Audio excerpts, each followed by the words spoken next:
sampai di Kedesar. Ikan puri itu ikut sampai di Kedesar. Dia punya lagunya itu ibum kabu moproko rete hotel dak botahayat dio pon fian ilver ambo tahayat dio.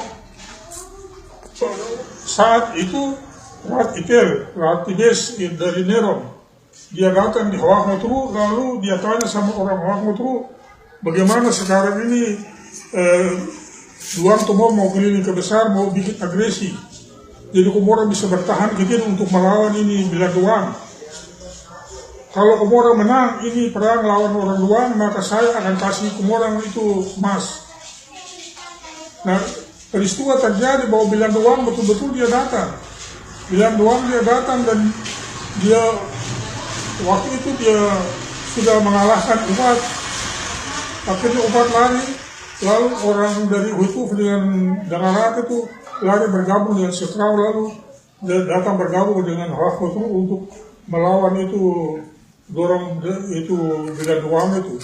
Jadi pasang stasi pertama dorong masih keberapa? Pasang stasi kedua dorong lawan lagi. Pasang yang ketiga sudah tidak bisa lagi, terpaksa meletuslah perang Duang itu. Nah, perang Duang itu karena ditembak dengan itu dupis itu yang bekas senjata Portugis itu tidak bisa karena orang-orang Mandailing itu memang orang siap itu memang untuk tada itu peluru-peluru dupis itu tidak bisa kena itu belang itu. Akhirnya orang tua-tua tembak itu dengan pakai alu-alu. Alu-alu tahu tidak? Itu anak lesung. Anak lesung itu ditembak itu dia jalan tidak teratur. Jadi karena tidak teratur dia pergi karena itu di belang itu dia terus bocor, terus yang mau sekau itu mati rata-rata. Semua orang yang ada Bilang Duang itu dibunuh. Akhirnya lalu kemudian itu belang itu dihanyutkan, manusia itu dari barat semua dihanyutkan. Bilang Duang dia hanyut, dia sampai di Kur. Kur pagi-pagi orang datang lihat belang itu, dorang lihat begini, hanya orang mati saja, tidak ada barang lain. Akhirnya orang Kur orang kasih hanyut kembali itu belang itu. Dia hanyut kembali datang dekat Pulau Kelapa itu, baru dia tenggelam di situ. Di dekat Pulau Kelapa itu, Met itu dulu bukan nama Met Duang. Dia dulu namanya Met Welau. Met Welau ini berubah menjadi Met Duang karena Belang Duang dia datang, dia tenggelam turun di situ. Dia manusia dengan dia punya segala PT begini itu masuk di situ. Akhirnya Met itu disebut Met Duang. Nah, Met Duang ini sebagai pengganti dari Met Welau yang pertama tadi. Karena kemenangan perang itu, maka orang Hawak Motru dorang pergi sama Raja Nero, Ratibes di Nero. Dorang tagih janji yang mengaku tadi bahwa kalau menang perang itu datang dia kasih emas. Dia pergi, dia tidak bilang emas, dia tunjuk itu batu-batu di Tanjung Nero itu. Akhirnya kita orang tua-tua marah, lalu mereka turun di belang, dorang dayung bagian belakang belang itu kebuka. Lalu dorang menyanyi menolak itu Raja Nero, dorang tidak mau lagi untuk dibawa pemerintahan Raja Nero. Jadi sebelum itu pemerintahan di bawah Raja Nero, pemerintahan Hawak Motru itu ada di bawah Raja Nero. Nah setelah karena mereka itu tidak suka lagi dengan pemerintahan Raja Nero dan pemerintah kolonial tahu, maka asisten presiden itu dari tua itu datang. Dia datang yang kapal Harmil itu berlabuh di muka kampung itu, lalu mereka mengakui bahwa adanya Raskap baru namanya Raskap Ubuefak. Raskap Ubuefak itu dia punya raja yang pertama itu Leo Tolbun. Jadi Warnenen dari Fam Tolbun itu jadi raja, sedangkan wakil rajanya itu Warnenen dari Fam Walten, sedangkan kapitan itu dari Welerubun. Jadi tiga itu kekuasaan jadi raja, wakil raja dan kapitan. Pemerintahan itu selama itu pemerintahan dipegang oleh raja dan wakil raja itu. Sampai satu ketika itu pemerintah Belanda itu dia merasa mungkin karena kasihan orang-orang tua-tua dua ini tidak tahu bahasa Indonesia, tidak tahu bahasa Melayu, lalu mereka bikin rekayasa bagaimana sampai dorang bisa angkat Hawaran itu menjadi, jadi dorang suruh supaya dorang dua ini serahkan kekuasaan itu kepada Hawaran. Itu terjadi tahun 34. Ini tahun 34 penyerahan itu dari Leo Tolbun dengan Herman Walken kepada ini si Muhammad Ren Rawarin. Orang harus tahu bahwa marga Rawarin bukan fam asli orang Hawak Motru. Rahawari itu dia berasal dari Tayando, lalu diantar oleh Kabakoran dan Kabalmai dari Tayando, datang di situ atas permintaan dari marga Tolumut. Marga-marga lain tidak tahu, apalagi si Krau dia tidak tahu itu yang namanya Rahawari.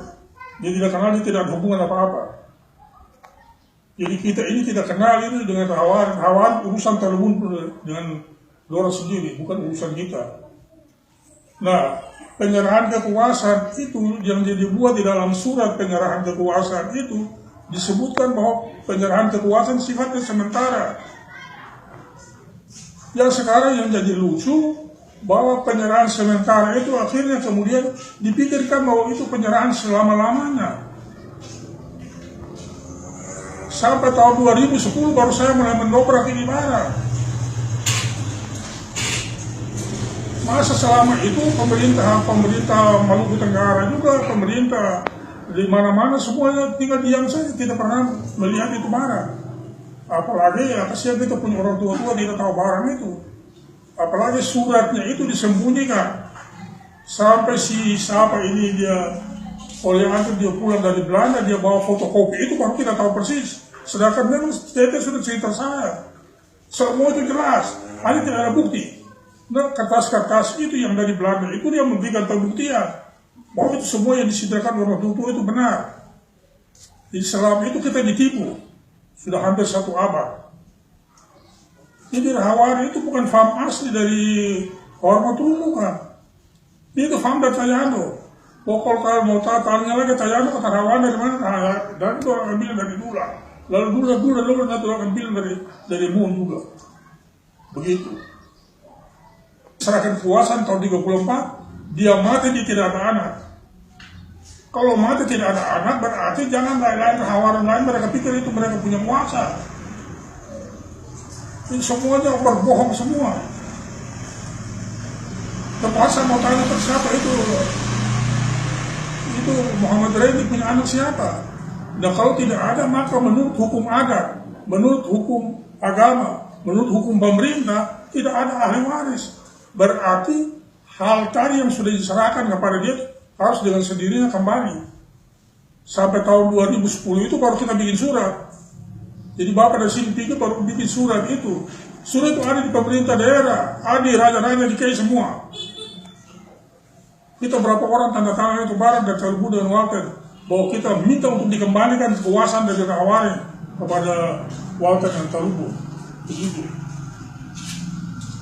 Dengan keadaan seperti yang begini, dengan adanya undang-undang tentang desa, ya harus dipikirkan itu bahwa itu dari asal muasal sejarah itu bukan yang membuat satu desa yang namanya Ralang itu dari mana? Ralang itu istilah yang diperoleh pada waktu perang di Tayando. Pada waktu orang pergi perang di Tayando itu karena orang Ur dan Rakyat diusir dan manusia itu kelihatan terlalu penuh, akhirnya orang Tayando kasih istilah itu El-Ran, artinya manusia sudah penuh. Manusia mana yang penuh? Itu di Tayando itu penuh dengan orang dari Hormat Rumu. Akhirnya itu El-Ran itu. Jadi El-Ran berasal dari kata El dengan Ran itu bahasa Tayando, tapi kita orang Tayando. Dorang tahu itu tidak. Bukan itu satu kampung itu di situ, itu bukan namanya Ran, itu namanya apa? Kotor-kotor itu orang Mumbai punya tempat untuk taruh sampah dan perahu. Orang tua itu untuk mau pergi di laut itu punya tempat perahu itu. Bukan itu satu kota abadika, kota pusaka yang sekarang mau bikin menjadi apa? Dan kalau sekarang tidak ada penduduk asli lagi di situ, kenapa mesti mempertahankan dia menjadi satu desa? Tidak perlu kan? Undang-undang kan menjamin itu. Undang-undang itu nomor 6 tahun 2014 menjamin itu. Bahwa kalau kita belajar tentang hukum adat, hukum agama dan hukum pemerintah, kita harus patuh ke masing-masing itu. Pegang hukum adat yang betul. Karena hukum adat itu dia mengatur hal yang baik di dalam masyarakat. Hukum pemerintah juga mengatur hal yang baik dalam masyarakat. Hukum agama juga seperti begitu. Jangan sekarang karena orang sudah mulai pintar, orang mulai roba-roba menuntut punya kemauan, itu tidak bisa. Jadi siapa punya, dia punya. Jangan bukan kita punya, kita pas kita jadi punya. Itu tidak boleh. Sebagai warga masyarakat itu, pertama, sobuan. Kedua, taflohni. Itu baru kita tahu ada. Jadi kita menghormati orang punya hak. Sama juga orang lain kita minta supaya menghormati kita punya hak.